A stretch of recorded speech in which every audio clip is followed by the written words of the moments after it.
More guys. So I feel like in order to get this set up correctly, I kind of take you back, start from where the build actually started. So I bought my Rx-7 about 8 years ago. I'm currently a driving instructor, so we wanted something we could drive around the track. I was looking for something that had like a nice 50-50 weight ratio to it, and then something that gave me options for upgrading and doing things along the way. When I first got it, it had some minor issues to it, like any Rx-7 would. Had about, I want to say, about 93,000 miles on the original motor. Simple things, suspension needed to kind of be reworked. Some of the old bushings were bad. The exhaust system, turbo housing, manifold, all that type of stuff was pretty much leaking everywhere that you could have it leaking. So that got torn apart at the beginning. Also, some of the wiring issues, since it sat for such a while and kind of been through some, rough times, people not really taking care of it. The wiring harness was kind of in shambles and shreds, and parts were cracked and breaking off. So when I first got it, I went ahead and pulled the exhaust system off, pulled the turbo housing off, replaced everything, kind of got all the exhaust back to where it needed to, so that we didn't have any turbo leaks, boost leaks, anything like that. After that, the other issue that I knew when I purchased it was it had an oil leak that was inside the car on the driver's side compartment. It was actually so bad that when you got in the car and you sat down, you could hear the carpet squish. It was pretty nasty. So it looked like it had a mechanical oil pressure gauge ran into the car, and those old tubes that the way they used to do them versus nowadays is most of the time electronically censored. I mean, you can still get the manual ones, but most people opt for those because it's cost efficient. So obviously that tube was leaking from the back of the oil pressure gauge, and it just was all down the side of the car, behind the dash, down into the carpet. It was horrible. So my first thought after getting the exhaust fixed was, well, let's tear out the entire interior. Let's replace anything that needs replaced. Let's clean everything that needs to be cleaned, scrub it really, really well, and try to get everything done. And it was a little bit of a chore. So while I was in there, me being me, I was like, yeah, let's rework the whole interior. So I ended up actually pulling everything out, re-cleaning, resurfacing, repainting, anything that needed to be repaint, factory colors, back to where it was. Put it all back together, ended up upgrading and buying a brand new carpet system from, I believe it was NSX at the time, which come to find out later that that's actually one of the better carpets to purchase. Didn't know it. I was just purchasing what was a good quality carpet online when I did it. Like I said, about 8 years ago. I then decided, well, the seats need to be upgraded. Some of them were old and torn and kind of shredded up, especially the driver's side. The seams were coming apart from where it was. So instead of having them refurbished, I went ahead and upgraded, bought some Sparco seats, which is actually currently what's in it still. I then put it all back together, took it back to the track, started using it for kind of road racing, time trials, time attacks, things like that to see what it ran. Ran pretty decent, made decent boost. Even went and had it retuned, made sure that it all kind of made some power from what it was. I can't remember the exact numbers on what the horsepower was, but it was in the 330, 340 range at the wheels, which was decent. Stock set of twins, hadn't upgraded anything like that. And I went ahead and just used it. I wanted to enjoy the car. I wanted to drive it. It was kind of one of the cars I always wanted as a kid, so as I got older, it was like, man, let's find one, let's turn it into what I want it to be. So drove it a bunch on the track, started then running into overheating issues, and everything under the sun seemed to be problems with it. The filler neck for the radiator was leaking.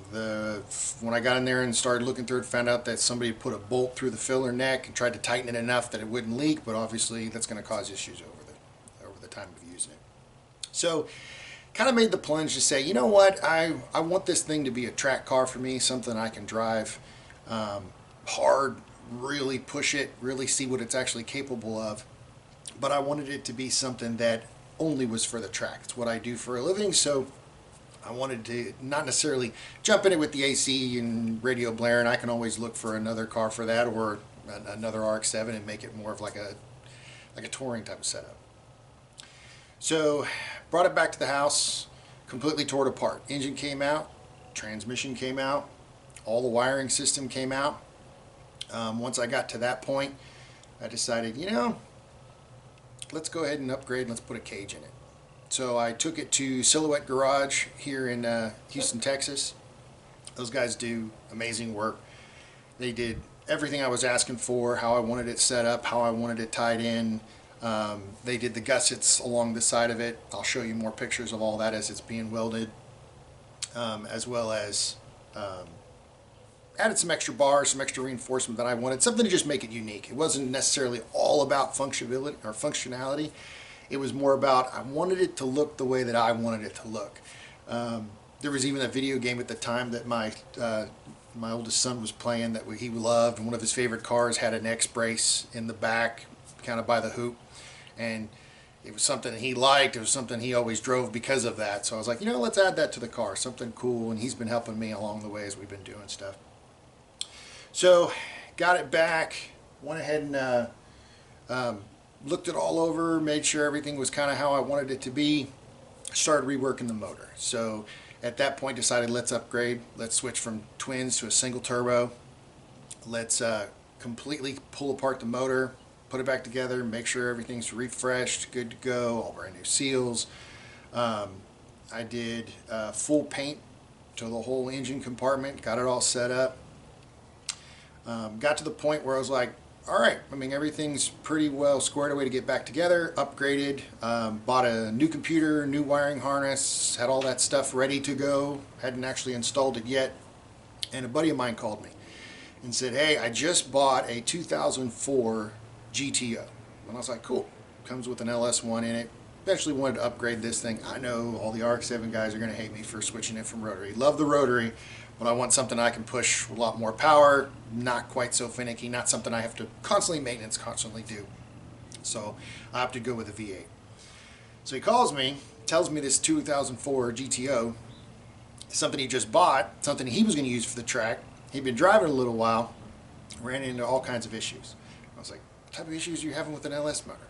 He's like, well, it's not an LS motor. Well, I'm sorry, it's not an LS1, it's an LS3. So whoever had it before pulled the LS1 out of it, threw an LS3 in it, but used the LS1 heads, had those ported and polished, ran a different fuel system. They got themselves a RPM T56 transmission mounted to it, so race-built transmission. And it sounded like a pretty decent setup. So I went, took a look at the car, tried to see what it was all about. And what I found out was they did do a lot of upgrade work. And my buddy who likes to drive cars isn't a mechanic like I am. He doesn't tear stuff down, he doesn't maintenance things, he doesn't fabricate, doesn't do anything like that. He wants something he can get in, turnkey, drive, and take off around down the track.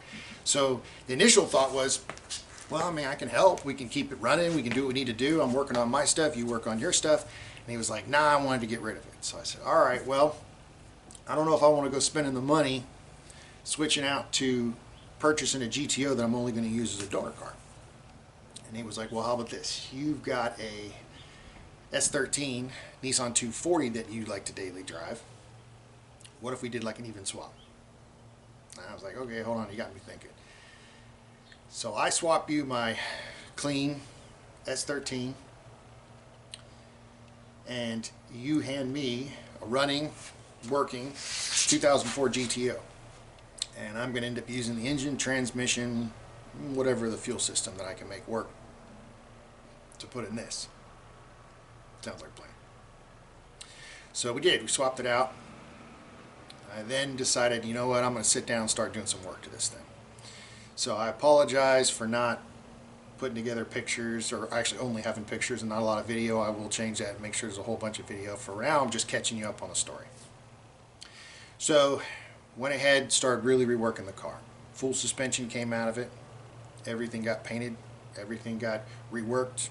Brand new suspension pieces throughout it. Decided to upgrade the front system, put a Wise Fab kit in it, because I want to have the ability to drift it later on down the line, but it's not necessarily built 100% for that. Trying to kind of do a blend between I can drive it fast for time attack around the actual track, but then also if I want to throw it sideways, slide around the track, stuff like that, I can. It's built for it. It can handle it. It's all put together. So at that point, I went ahead and decided to pull the engine out, tear it all apart, send it off to my machinist, let him take a good look at everything, make sure nothing was wrong, or if anything was a little off, let's put it all back to where we need to. All brand new bearings throughout the whole system, you know, balance checking the rods, making sure everything's good. Because I wanted something that, hey, when I put in this thing, I can drive it, it'll last. I'm not trying to make 1,000 horsepower out of this LS3, but somewhere in the range of like 600, hover around there, but have the internals that can handle a lot more than that, I'd be more than happy. That way I can drive it. The car's only going to weigh probably 2,800 pounds with me in it when we're all said and done. So it's not like I need 1,000 horsepower. It's basically a go-kart. So at that point, sent it off to the machine shop, let him do what he needed to do, and then I kind of decided, you know, let's start reworking this thing. So that's when I decided to really look over the cage, make sure everything was the way it needed to be.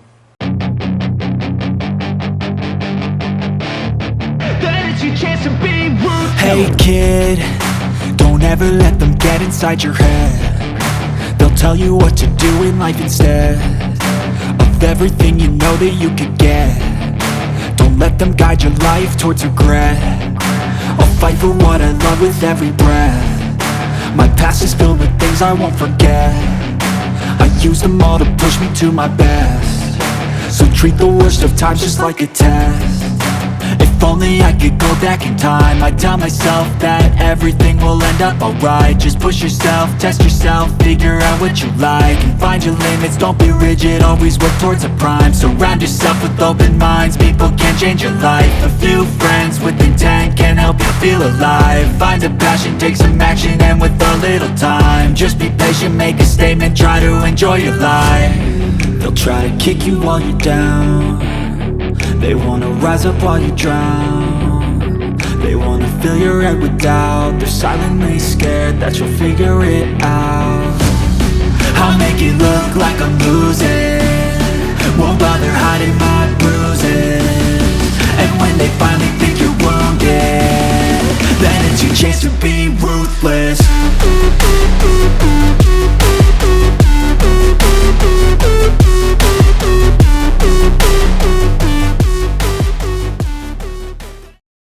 Go through, paint the cage, make sure all the chassis on the inside is all taken care of, repaint all the chassis. So that catches you up all the way to the point of where I've gotten the engine back, and then I have to start reworking. So some future things that I'm at the point of working now. Now that we got the engine together, now that I got things kind of set up. So at this point, I'm right about the point now where I've had the engine in, I got everything fitted, everything correctly on how it all needs to be. I got some little modification of the firewall system got coming up. That'll be live video for you guys who actually see what's kind of going on from there. But it'll give you guys an idea of where I'm at, and then from there I'll keep updating and showing the progress of the build as we go throughout it. If you guys have any questions or anything you want to ask me, man, you're more than welcome to. I'd love comments. If you see me doing something and you're like, hey man, how come you didn't go this way? Let me know in the comments below. I'd love to know what you guys are thinking. I'm always thinking. I'm always trying to come up with new ideas and something different. Like I said, I'm trying to make this unique. I'm not trying to do a cookie cutter build where you purchase every single part, you bolt it on, you go off and drive it. I like doing kind of my own fabrication, which I'll show you on some of the other things that I've actually put together. And I'll keep going from there. So anyways, if you want to see more, please let me know. Watch more videos, specific things you want me to go over, even things maybe I've already done that I've only kind of shown pictures of that you maybe want a little more detail about it. Hey, I'm in no rush for the build. I'm enjoying the process. So I'll pull it apart, show you some things that you might need to see. I got so much more work that actually needs to be done for this thing, so there should be a lot of videos to come. So yeah, thanks for watching. If you want to see more, obviously hit the subscribe button, like button, all that same stuff that we always do, that everybody's watching and always get notifications for. So, appreciate it. See you in the next video.